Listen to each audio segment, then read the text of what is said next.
बनाने जा रहे हैं रिएक्ट बूटस्ट्रैप से एक करोजल। सो ये करोजल कैसा दिखेगा और किस तरीके से बिहेव करेगा मैं आपको दिखा देता हूं। ऐसा एक करोजल बनेगा जो कि दिख रहा है आपको, यहाँ पे स्लाइड 1 स्लाइड 2 लिखा हुआ है। इस तरीके से इमेजेस हम इसमें फिट इन कर देंगे, बट अभी के लिए ये कुछ इस तरीके से दिख रहा है। हम ऐसे एक करोजल बनाने जा रहे हैं। ये करोजल बनाने के लिए हम लोग यूज कर रहे हैं रिएक्ट बूटस्ट्रैप का। बूटस्ट्रैप बेसिकली एक लाइब्रेरी है सीएसएस की, जिसकी हेल्प से, जिसकी मदद से हम लोग क्या कर सकते हैं, कुछ नई इंटरेक्टिव डिजाइन बना सकते हैं। ठीक है, और हम क्या करने जा रहे हैं, यहां पे जो यूज करने जा रहे हैं वो सिर्फ बूटस्ट्रैप यूज नहीं करने जा रहे हैं, हम लोग यूज करने जा रहे हैं रिएक्ट बूटस्ट्रैप। अभी रिएक्ट बूटस्ट्रैप है क्या वो समझाता हूं मैं आपको पहले। ठीक है, तो रिएक्ट बूटस्ट्रैप के लिए हम लोग यूज करेंगे इसकी लाइब्रेरी। थोड़ा सा अलग यूज होता है, अगर आप बूटस्ट्रैप यूज करना चाहे तो आप बूटस्ट्रैप यूज कर सकते हैं, आप चाहे तो आप लोग रिएक्ट बूटस्ट्रैप यूज कर सकते हैं। आप गूगल पे जाएंगे और लिखेंगे रिएक्ट बूटस्ट्रैप। ये लिखने के बाद आपको एक वेबसाइट आएगी रिएक्ट बूटस्ट्रैप की। आप यहां पे जाएंगे और क्लिक करेंगे।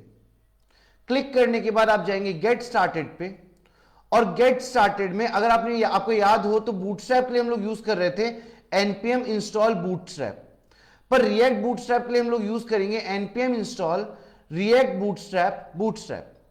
तो आपको ये लिखना है कहां पे, कमांड में। तो मैं एक बार इसको नोट्स में डाल देता हूं कि रिएक्ट बूटस्ट्रैप के लिए कमांड हमारी ये है। परफेक्ट। अब ये कमांड आप यहां से कॉपी करेंगे और कहां डालेंगे, आपके टर्मिनल के ऊपर। ठीक है, ऑलरेडी मैंने इंस्टॉल कर रखा है, आप टर्मिनल पे कमांड डाल दीजिए और इंस्टॉल कर लीजिए। उसके बाद हम क्या करने वाले हैं, हमने कंपोनेंट्स के अंदर एक नई फाइल बनाई है mycarousel.js नाम से। इसके अंदर हम कोड करने जा रहे हैं। सही, तो कोड करने के लिए हम लोग क्या करेंगे, सबसे पहले हम बनाएंगे हमारा कंपोनेंट जो कि है mycarousel नाम से। इसको मैं बनाने वाला हूं एरो फंक्शन के फॉर्मेट में।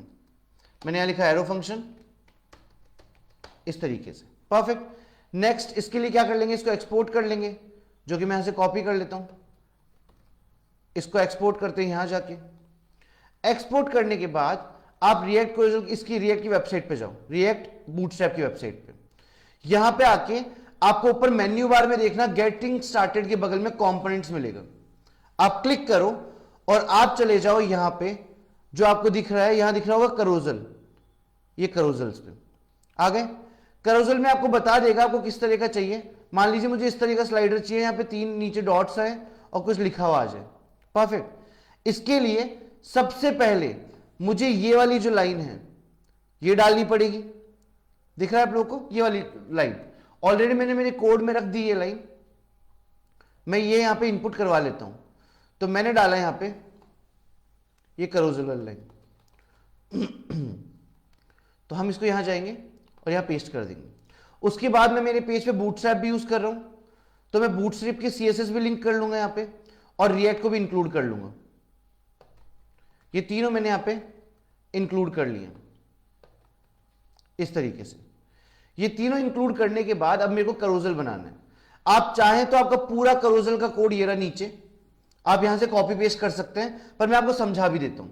देखो यहां पे जो ये बॉक्स बन रहा है ना, जिस बॉक्स में इमेज लगती है और ये चीजें दिखने वाली है, उस बॉक्स को करोजल कहा जाता है। इसमें 3 करोजल्स हैं, तीनों करोजल को करोजल आइटम कहा जाता है। मैं आपको एक बार इस तरीके से समझा देता हूं कि मान लीजिए हमारे पास एक बड़ा डब्बा है, एक डिव है। इस डिव को आप कहेंगे करोजल। इसमें आपने जितनी भी इमेजेस लगाई हैं उन इमेजेस को आप करोजल आइटम कहेंगे। अगर इन करोजल आइटम्स के नीचे अगर आपने यहां पे कुछ भी लिख रखा है, कोई हेडिंग या पैराग्राफ, उनको कहते हैं करोजल कैप्शन।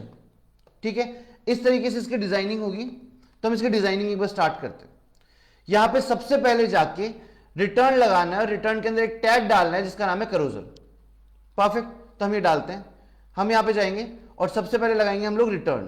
तो मैं लगा लेता हूं यहां पे रिटर्न और ये ब्रैकेट देता हूं। ये लगाने के बाद यहां पे मेरे को सबसे पहला टैग देना है करोजल। मैंने दे दिया। करोजल टैग के अंदर अगला जो टैग जाएगा उसका नाम है करोजल आइटम। तो यहां जाऊंगा और लिखूंगा करोजल डॉट आइटम। क्लोज कर दिया। नाउ करोजल आइटम के अंदर एक एट्रीब्यूट लगाया हमने जिसमें लिखा है इंटरवल 3000। इसका मतलब ये जो इमेज चल रही है ये ऑटोमेटिक चलेगी हर 3 सेकंड के अंदर। आप ऐसा डाल सकते हैं यहां पे। परफेक्ट। उसके बाद आप यहां पे एक इमेज टैग लगा दीजिए, उसमें एक इमेज डाल दीजिए। परफेक्ट। तो मैं यहां से एक इमेज टैग उठा लेता हूं, ये वाला, और मैं इस करोजल आइटम के अंदर इस इमेज टैग को यहां डाल देता हूं। डन। आप किसी भी तरह का कोई भी इमेज टैग यहां डाल सकते हैं। उसके अंदर मैंने सिर्फ डिस्प्ले ब्लॉक करवाया, विड्थ 100% दी है। सोर्स को मैं यहां से ब्लैंक कर देता हूं। अगर मेरे पास कोई इमेज है तो इमेजेस में यहां डाल देता हूं। जैसे मेरे पास पब्लिक वाले फोल्डर में होगी इमेजेस, और इमेज का नाम है blog1.jpg, images/blog1.jpg। ये मैंने यहां लगा दिया। ठीक है, ये लगाने के बाद इस करोजल आइटम के अंदर अगला जाएगा करोजल कैप्शन, जिसमें मैंने एक हेडिंग और पैराग्राफ लिख रखा है इस तरीके से। दिख रहा है? मैं यहां से जाके इस कोड को फॉर्मेट कर देता हूं। हो गया। अब सेम ही फॉर्मेट में ये जो करोजल आइटम है ये आपको रिपीट करना है जितनी बार आप चाहें। ठीक है, मैंने मेरे कोड में 2-3 बार रिपीट कर रखा है, तो मैं यहां से जाऊंगा, करोजल आइटम वाले कोड को कॉपी करूंगा, यहां जाके इसको पेस्ट करूंगा, एक बार पेस्ट करूंगा और सेव कर दूंगा। परफेक्ट। इस तरीके से मैंने क्या कर लिया, मेरा करोजल बना लिया यहां पे। ठीक है, करोजल बनाने के बाद अब मेरे को क्या करना है, इस करोजल को इंक्लूड करना है। तो मैं जाऊंगा app.js के अंदर और यहां पे जाके आप चाहे तो थोड़ा अच्छे से डिजाइन कर सकते हैं, थोड़ा मतलब h1 टैग लगा के उस तरीके से, जैसे मैंने क्या कर रखा है, यहां पे लिख रखा है h1 टैग और एक div बना रखा है, और फिर मैंने माई करोजल को यहां पे इंक्लूड करवा रखा है इस तरीके से। मैं इसको एक बार फॉर्मेट करता हूं, फॉर्मेट डॉक्यूमेंट। परफेक्ट। सेव किया। सेव करने के बाद एक बार मैं वेब पेज चेक करता हूं मेरा। ठीक है, मैंने इस वेब पेज को रिफ्रेश किया, मेरे पास हाइट मेंटेन नहीं है, बट मेरे पास करोजल बन रहा है जहां पे 3 डॉट आ रहे हैं। मैं जब इन पे क्लिक करूंगा तो मेरा करोजल चलने लगेगा। इवन यहां साइड्स में मेरे को एरोज दिख रहे हैं जिन पे क्लिक करके मैं मेरे करोजल को चला सकता हूं। बाकी सीएसएस से आपकी विड्थ हाइट इसकी मेंटेन कर सकते हो। ठीक है, अगर आपको चाहिए तो कस्टम सीएसएस आप app.css के अंदर यहां पे लगा सकते हो। ये प्रॉपर तरीका है किससे आप बना रहे हैं इसको, रिएक्ट बूटस्ट्रैप से।